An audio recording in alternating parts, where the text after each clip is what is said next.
উপন্যাস ধ্বংসাত্মক প্রেম পর্ব ২। আহনাবের ধমক শুনে ওরা তিনজন গাড়িতে গিয়ে বসে। আসিফ, আরবিন আর আহনাব মিলে অনেক কষ্টে আরমানকে শান্ত করে গাড়িতে ওঠায়। স্থান ত্যাগ করে রওনা দেয় চৌধুরী প্যালেসের উদ্দেশ্যে। মাথা উঁচু করে দাঁড়িয়ে আছে চৌধুরী প্যালেস। গেটের ওপারে থাকা বাগানবিলাস গাছটা থেকে ফুল ঝরে পড়ে আছে বাড়ির চারদিকে। মৃদু বাতাসে দোল খাচ্ছে ফুলগুলো। প্রবেশপথে দুধারে নানা ফুলের বাগান। ফুলগুলো তাদের অকৃত্রিম সুবাস ছড়িয়ে যেন অতিথিদেরকে আমন্ত্রণ করছে সর্বদা। কিন্তু আজ এই বাগানবিলাস গাছটাও মলিন লাগছে। বাড়ির উঠোনে বড় ছাউনি সাদা কাপড়ের, বর্ডারে সোনালি ঝালর। উপরে ঝুলছে রঙিন ফেরি লাইট। গোল গোল বাল্বের আলোয় ছায়া পড়ছে। মাঝখানে সাজানো স্টেজ, মখমলের পর্দা, পেছনে সোনালি পর্দার লাইট। তার পাশে ছোট একটা বার্নারে লেখা আরমান আর আলিশার নাম। স্টেজে চারপাশে ফুলের তোড়া, মোমবাতি আর হালকা ফগ মেশিনে ধোয়া যেন পুরো পরিবেশটাকে রূপকথার মতো করে তুলেছে। গেট থেকে শুরু করে ছাদ পর্যন্ত রং বেরঙের ফেরি লাইট দিয়ে সাজানো। গাছের ডালে ঝুলছে গ্লাস ধারে জ্বালানো লাইট। হালকা বাতাসে লাইটগুলো নড়ে ওঠে। বাড়িটার সামনে গোল চত্বর, তার মাঝে ছোট পুল, উপর দিয়ে ঝর্ণার মতো সিস্টেম করা। বাড়ি আনাচে কানাচে গাছগাছালি দিয়ে ভরপুর। ভবনটি চতুর্দিকে ফুল গাছের সারি। যেন এক অপূর্ব সৌন্দর্যে ঘেরা এই ভবনটি। তবে আজ বাড়ির প্রতিটি সদস্যের ওপর বিষাদের ছায়া নেমেছে।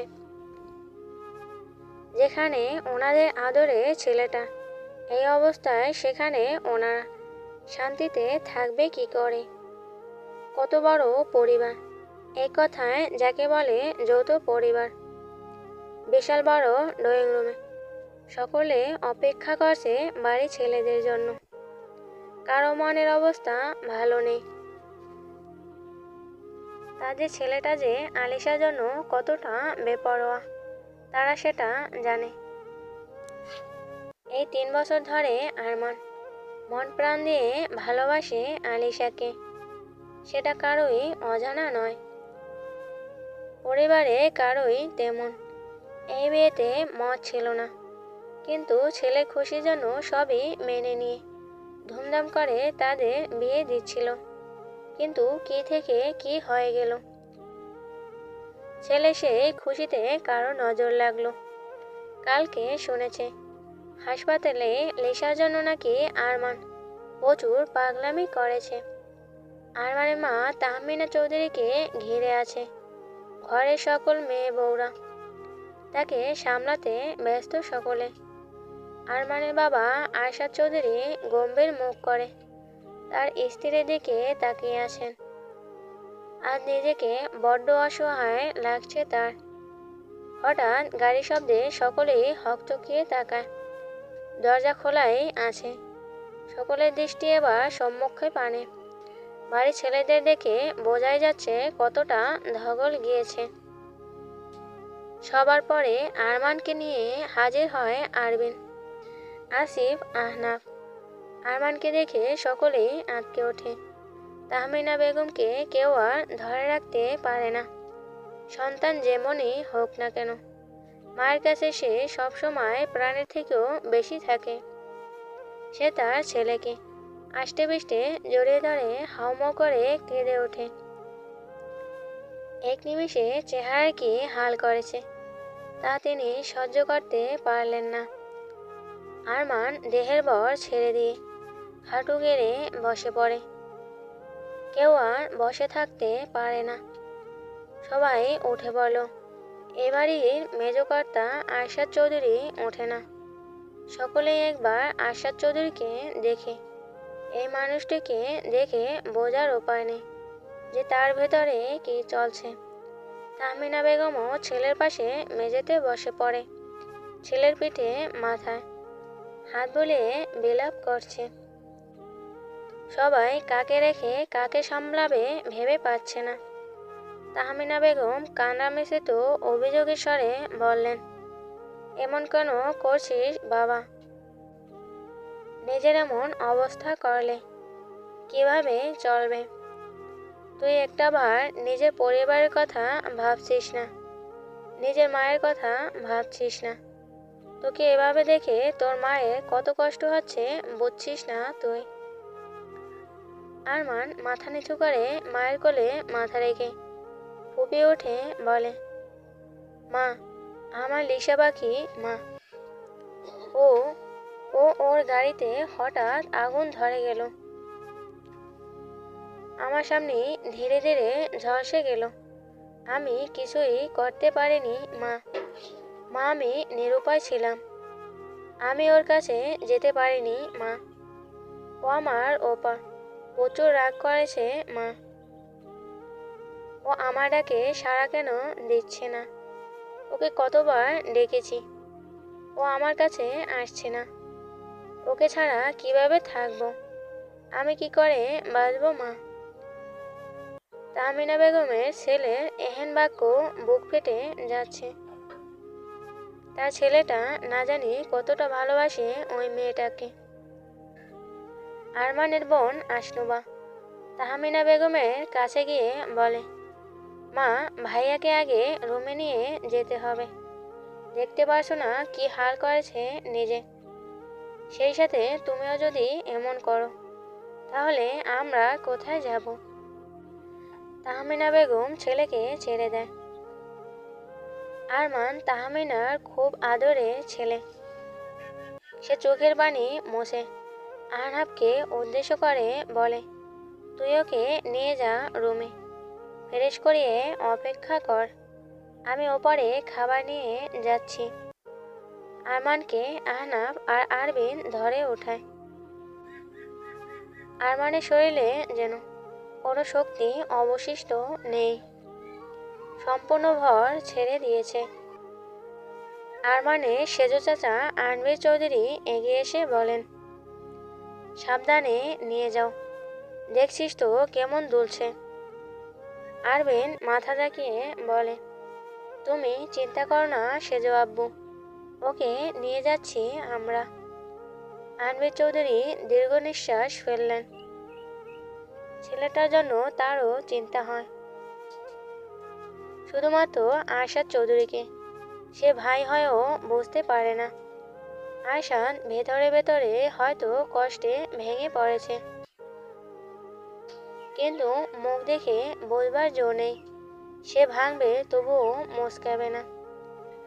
বাপ ছেলের মন কষাকষি এমন বিপর্যয় দিনেও বিদ্যমান কিনা কে জানে। খানিক বাদে তাহমিনা বেগম খাবার নিয়ে হাজির হন। ছেলের ঘরে ঘরে কেউ কেউ সোফায় বসে আছে, কেউ দাঁড়িয়ে আছে। আরমান মেঝেতে বসে বেডের সাথে হেলান দিয়ে শান্ত ভঙ্গিতে এক দৃষ্টিতে মেঝের দিকে তাকিয়ে আছে। তাকে দেখে মনে হচ্ছে সে সম্পূর্ণ অন্য এক জগতে চলে গিয়েছে, শুধু তার শরীরটাই এখানে আছে। ছেলেকে দেখে তাহমিনা বেগমের বুক ফেটে কান্না আসছে। খাবারের প্লেট হাতে নিয়ে এগিয়ে গেলেন ছেলের দিকে। ছেলের সামনে বসে বললেন, বাবা আমার, একটু খাবার খেয়ে নে। কাল থেকে কোনো কিছু না খেয়ে আছিস, এভাবে যে তুই দুর্বল হয়ে যাবি। আরমানের দিক থেকে কোনো সাড়া শব্দ আসলো না। সে একই ভঙ্গিতে চুপচাপ বসে আছে, চোখের পলকটাও ফেলছে না।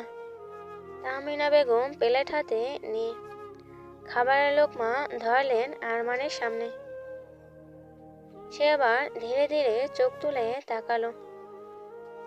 হুট করে তাহমিনা বেগমের হাত থেকে ধাক্কা মেরে খাবারের প্লেটটা ফেলে দিল। স্বার্থবার ভাবছো আমায়? ওদিকে আমার জানটা না খেয়ে পড়ে আছে, আর আমি বসে বসে বিলাসিতা করে খাবো। এটা কি করে সম্ভব মা?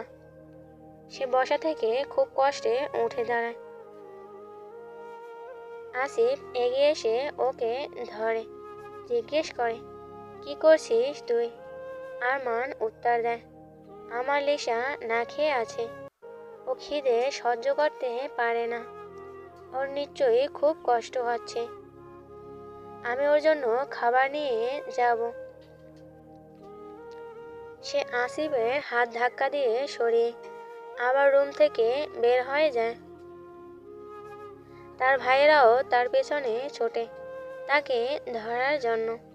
তাহমিনা বেগম ছেলের এহেন পাগলামি দেখে আসলে মুখ গুজে ডুকরে কেঁদে ওঠেন।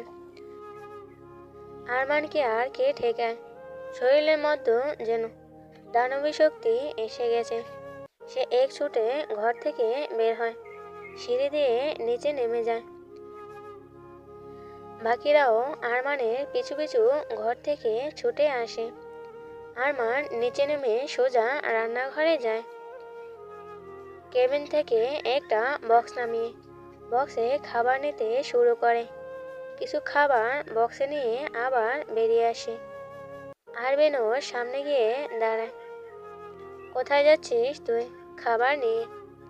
আরমান বক্সটা চেপে ধরে রেখেছে। আমার লিসার জন্য খাবার নিয়ে যাচ্ছি, ও না খেয়ে আছে, ওর খিদে পেয়েছে। আরনাব এগিয়ে এসে শক্ত কণ্ঠে বলে, তোর লিসা মারা গিয়েছে আরমান, এসব পাগলামি বন্ধ কর। মরা মানুষ খাবার খেতে পারে না। ব্যাস, আহনাবের কথা শুনে আরমান প্রচণ্ড রাগ নিয়ে তীক্ষ্ণ দৃষ্টিতে তার দিকে তাকায়।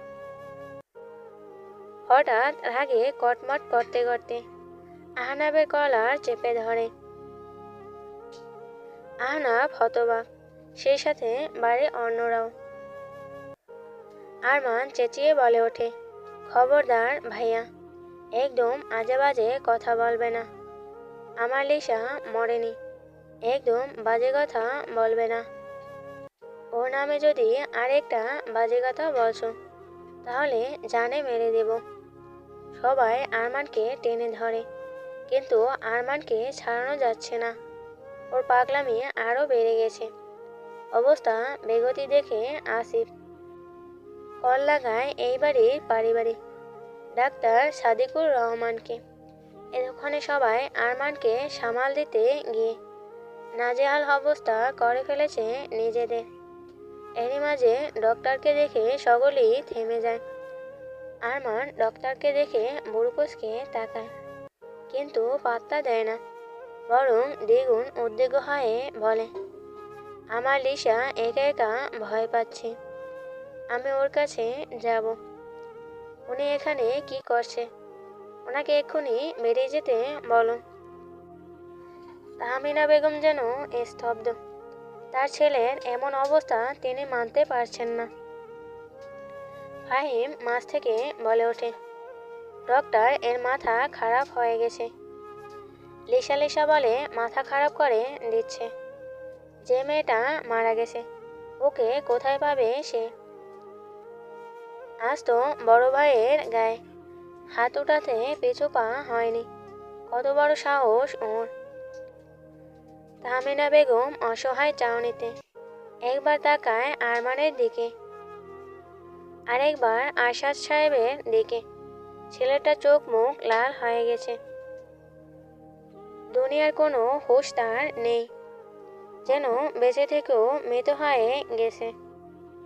তিনি চোখে পানি ছেড়ে দেয় ফাহিমের মুখে আবার লিসা মরার কথা শুনে। যেন রাগটা আরও চেপে বসল। আরমান এবার ফাহিমের দিকে তেড়ে গিয়ে মারতে যাবে, তখন সবাই ধরে ফেলে। আরমান চিৎকার দিয়ে বলতে থাকে, আমার লিসা মরেনি, ও আমাকে ছেড়ে কোথাও যাবে না, বুঝেছিস? বারবার কেন ওকে মৃত বলছিস? আরমানের পাগলামি যেন আরও বেড়ে গেছে। কোনো উপায়ন্তর না পেয়ে সকলেই জাপটে ধরে। তখনই ডাক্তার সাদিকুর তাকে জোর করে ঘুমের ইঞ্জেকশন পুশ করে দেয়। ধীরে ধীরে আরমানের চোখ বন্ধ হয়ে যেতে থাকে। তখনও অস্পষ্টভাবে বিড়বিড় করছে, আমার লিসা, আমি ওর কাছে যাব। লিসা, আমার লিসা, আমার লিসা মরেনি। এত ধগলে বাড়ির সদস্যের প্রায় নাজেহাল অবস্থা হয়ে আছে। তাই সবাই সবার রুমে গিয়ে একটু রেস্ট নিচ্ছে। আরমানের রুমের ভেতর ডাক্তার সাদিকুর, তাহমিনা বেগম আর আরমানের বাবা আরশাদ চৌধুরী আর আরবি চৌধুরী আসিফ আহনাব দাঁড়িয়ে আছে। ডক্টর, আমার ছেলেটা তো এমন পাগলামি করতো না। মা হয় আমি আর মানতে পারছি না এসব। এভাবে আর কতদিন চলবে? আমার ছেলেটা কি আর কখনো স্বাভাবিক হবে না? দেখুন, এটা বেশ সময় সাপেক্ষ ব্যাপার। প্রচণ্ড আঘাত পেলে মানুষ কিছু সময়ের জন্য হিতাহিত জ্ঞান হারিয়ে ফেলে। আপনাদের ধৈর্য ধরতে হবে। এখন পেশেন্টের মানসিক অবস্থা ভালো নেই, তাই ওকে যথাসম্ভব নজরে রাখবেন, বললেন সাদিকুর রহমান। ডক্টর, আমার ছেলেকে সুস্থ করতে যা যা লাগবে আমি সবই করব। আমি চাই আমার ছেলেটা আগের মতো স্বাভাবিক হয়ে যাক, বলে হাউমাউ করে কেঁদে ওঠেন তাহমিনা বেগম। আরশাদ চৌধুরী জানালার দিকে মুখ করে তাকিয়ে আছেন। নিজে অজান্তে বোধ হয় চোখ থেকে দুপোটা অশ্রুবিন্দু গড়িয়ে পড়ল। চশমা খুলে সবার অগোচরে চোখ মুছে নিজেকে সামলালেন তিনি। ডাক্তার প্রেসক্রিপশনে কিছু ওষুধের নাম লিখে শেষে বললেন, এই নিন, এই মেডিসিনগুলো যত দ্রুত সম্ভব কিনে আনুন। ম্যাক্সকালিন এই ওষুধটা খুবই দরকার। ওর মানসিক অবস্থা যেন অবনতি না হয়, তার জন্য এটা সকালে এবং রাতে খাওয়াবেন। আরেকটা মেডিসিন দিচ্ছি ঘুমের জন্য, এটা 3 বেলা খাওয়াবেন। যত দ্রুত সম্ভব মেডিসিন দিতে হবে। আর ও উত্তেজিত হতে পারে এমন কোনো কথা ওর সামনে বলবেন না। আনবির চৌধুরী প্রেসক্রিপশনটা আসিফের দিকে এগিয়ে দিয়ে বললেন, আসিফ বাবা, যা ফার্মেসি থেকে ওষুধগুলো নিয়ে আয়। আসিফ এইখানে থাকুক সেজ আব্বু, আমি নিয়ে আসছি। ও আরমানের কাছে থাকুক, ডাক্তার কি বলে শুনো। আহনা প্রেসক্রিপশনটা নিতে নিতে বলল, চোখ বেয়ে নেমে আসা 2 ফোঁটা অশ্রুবিদ্যা আঙুল দিয়ে মুছে বলল, স্রষ্টা যে এমন দিনও দেখাবেন কখনো ভাবিনি। এই জীবন্ত বাড়িটা যেন আজ এক মৃত উপত্যকা। আর আমার আদরের ভাই আরমান। কথা শেষ করতে পারল না আহনাব, মাথা নিচু করে কাঁদতে লাগলো। আনবির চৌধুরী এগিয়ে এসে আহনাবের কাঁধে হাত রেখে মাথা নিচু করে বললেন, হাত দিয়ে ঠোঁট কামড়ে কাঁদছেন তিনি। হাতের উল্টো পেটে চোখ মুছলেও কান্না থামছে না। তুমি থাকো সেজ আব্বু, দেরি হয়ে যাচ্ছে, আমি মেডিসিন নিয়ে আসি। আহনাব এই বলে বেরিয়ে গেল। ঘর জুড়ে নিস্তব্ধতা বিরাজমান। ডাক্তার আরমানে ভাইটাল সাইন চেক করেছেন। তাহমিনা বেগম বেডের পাশে দাঁড়িয়ে কান্না করছেন। আসনুবা তার মাকে সান্ত্বনা দিচ্ছে পাশে দাঁড়িয়ে। আসিফ জানালার কাছে দাঁড়িয়ে আছে। মিনিট পর পর আরমানের দিকে ঘুরে দেখছে। বাকিরা আরমানের রুমে এসে ভিড় করেছে, কিন্তু ফাহিমার আসিফের আরমানের অসুস্থতা নিয়ে কুরুক্ষেপ নেই। ওরা ওদের মতো কানাঘুষা করেই চলেছে। আরশাদ সাহেব সোফায় বসে আছে মাথা নিচু করে। চশমাটা খুলে টেবিলের উপর রেখেছেন।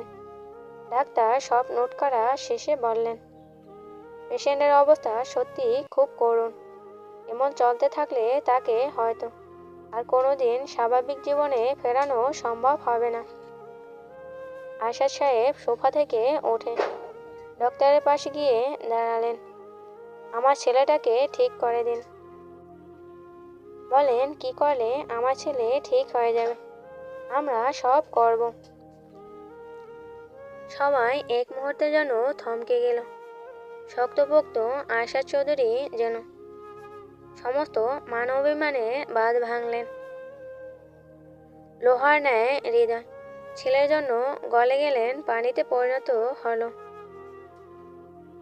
ওকে আসলে সবসময় অবজারভেশনে রাখতে হবে। ও সার্বক্ষণিক খেয়ালের জন্য একটা নার্স দরকার। একটু থামলেন। সবার চোখ মুখ পর্যবেক্ষণ করলেন। সবার টেনশন এই মুহূর্তে। আমি হাসপাতালে গিয়ে নার্স পাঠিয়ে দেব।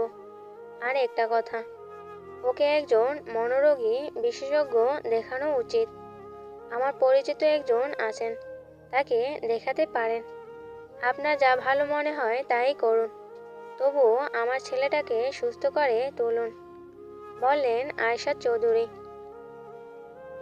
সাদিকুর ব্রিফকেসটা গুছিয়ে হাতে নিতে নিতে বললেন, চিন্তা করবেন না, খুব তাড়াতাড়ি আপনাদের ছেলে সুস্থ হয়ে যাবে। আজ তাহলে উঠি, কাল সকালের মধ্যেই নার্স পাঠিয়ে দেব আমি। কি করে ধন্যবাদ জানাই আপনাকে জানি না। আমাদের জন্য অনেক করলেন ডক্টর, আইমরি চৌধুরী বলে ওঠে। আসিফ ডাক্তার সাদিকুরকে নিয়ে এগিয়ে দিতে পেছন পেছন যায়।